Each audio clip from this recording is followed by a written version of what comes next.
ఎవరైనా ఇలా వెళ్తారా? మ్యాటర్ ఏంటంటే ఫ్రెండ్ వాళ్ళు కాల్ చేసి కటింగ్ చేపించడానికి వెళ్దాం అన్నాడు.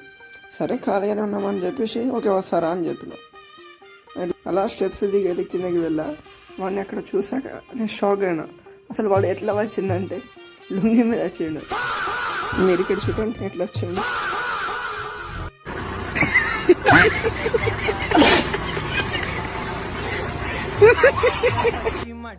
సరే పర్లేదు అని చెప్పేసి అయితే మేమైతే స్టార్ట్ అయిపోయాం సెలూన్కి. అయితే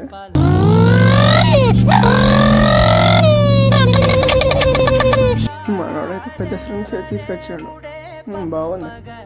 మనోడాడు ఇక్కడికి వచ్చిన తర్వాత ఎలా కటింగ్ అయిపోయాలని చెప్పేసి నన్ను అడుగుతున్నాడు. నాలో ఉన్న క్రియేటివిటీ మొత్తం బయటకు తీస్తా. నాలో ఉన్న క్రియేటివిటీ మొత్తం బయటికి తీస్తా.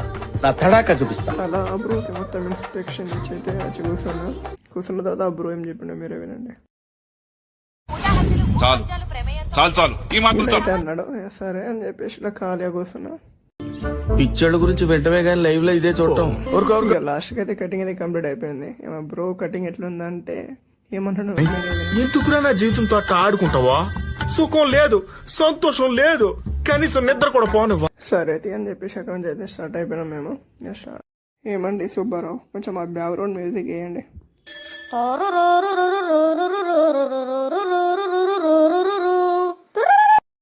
నన్ను డ్రాప్ చేసి వాడైతే వెళ్ళిపోయాడు. లాస్ట్కి నేను మీకు చెప్పేది ఏంటంటే, హాయ్, నా పెర్ఫార్మెన్స్ మీకు నచ్చినట్టయితే స్మాల్ బాస్ అని స్పేస్ ఇచ్చి పద్మశ్రీ PADMASRI అని టైప్ చేసి 5555 SMS చేయండి. Please vote for me. Thank you.